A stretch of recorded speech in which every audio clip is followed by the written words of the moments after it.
Hey YouTube, Burgley here. Today I want to talk to you about the M2R Warrior from OLight. Now the good folks at OLight sent me one of these out to take a look at and do a review on it. So I work in a maintenance occupation where I need to have a light with me pretty much at all times. I like to have them with me. When I got this, I just began using this as my day-to-day light at work and when I was out and about just doing stuff to get comfortable with the light and get used to using it and to see how it held up. So the Warrior is designed with law enforcement and security in mind, but it can actually be used by anybody, and the light is adaptable to adjust to what your needs are. This is a tactical light, so it does have the rear button, but it also has a side button, which is not something you always see on tacticals. The side button will do all the functions of the light, starting with turning it on and going through the lower settings, which is, like I believe it starts at 15 lumens and goes up to 700.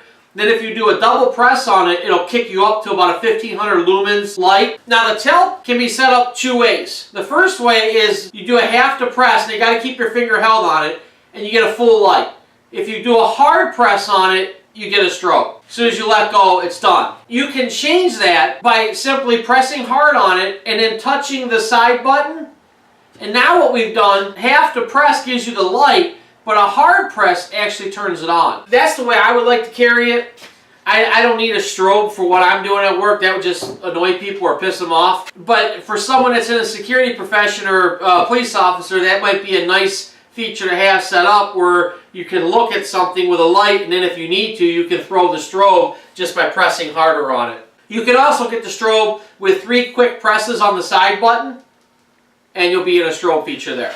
The light comes with a carry case, which is a very nice quality built case, and it comes with a pocket clip or belt clip. There's 2 areas that they have built for the clip to go to. One is right here by the head, the other is back by the tail piece. So you can clip it either way depending on whatever fits your needs or how you're comfortable carrying the light if you're using the clip. It also comes with a wrist strap, which you can feed through the hole there at the tailpiece, and then it's a very comfortable strap. It's got padding on it. For me, I did the clip and then the case just to test both those ways out. I tend to like the case better. That's just my personal preference. One thing I did notice when you're using it with a clip, and this would work for if you're using this backpacking and you're tucking it away anywhere, the side button, if it's depressed, can activate the light. So they built a feature in there where if you hold down the button, a little light comes on there, it's low lumens light. What that's telling you is you've locked the button out. And then to reactivate it, you press it in, hold it, light comes on, release and press it again, and you're back on again. So to reactivate it, you're pressing and holding it, light comes on, release, go right back to holding it again, and it'll start phasing you through the settings again from low to high beat. Another thing they did with this is they did not put a real severe cutting edge on that face or a serrated edge. It's very mild, easy on the pockets. It's one of the downsides carrying a tactical if you throw it in your pocket like you're out hiking or jogging or anything like that, is that it bouncing around in there when they have those real aggressive cutting edges, they have a tendency to cut open the inside of a coat pocket or a pants pocket. Alright, well, if you're familiar with the OLight brand, they like to have the magnetic charging base. It comes with a USB cord with a magnetic base on the end, clips on into a computer or into any kind of USB charging device, and you're charging up your flashlight. It glows red when it's not charged, glows green when it's charged. There's a little light on the magnetic connector there. A lot of lights, when you get them and they throw out a spot, it'll tend to be either a laser focused spot or be more just flood.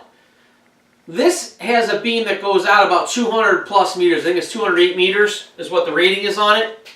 But it does a good job of illuminating around that beam. And it doesn't call attention to it. It just kind of floods the area with a concentration in the center. I've got 2 little dogs. I let them out. We got coyotes in the area. So when my dogs go out, I'm out there. And when I'm out there, I have a light with me, especially at night.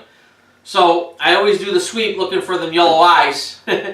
This light is very good for that. It's good for illuminating up like the whole yard when I'm doing it. The whole area that I'm looking at is illuminated, not just one area where I'm doing a lot of sweeping back and forth. Real low weight on it. It's somewhere around 5.5 ounces, including the battery. A little technical note, the battery on this, the 18650, but it's the 3.6 volt. It's a 3500 milliamp hour battery though. The other OLight batteries with the lesser rating will run this. You're not going to get the run times. And once it drops below, I'm trying to remember what it was.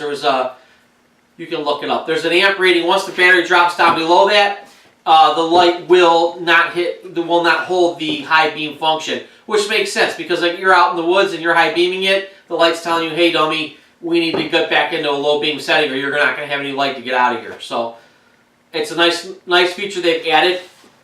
The button on the side, they added a braille button to it to help you find it in the dark. That's one thing. It's the minor issue, but it's the one thing with this light that I struggle with a little bit, that side button, finding it in the dark. It takes a little getting used to. So if you're going to use this as your everyday light, make sure you play around with it a little bit and get a feel for finding that button. Like I said, they put a braille dot on it and to help you find it, but that was one thing that I struggled with a little bit with this light.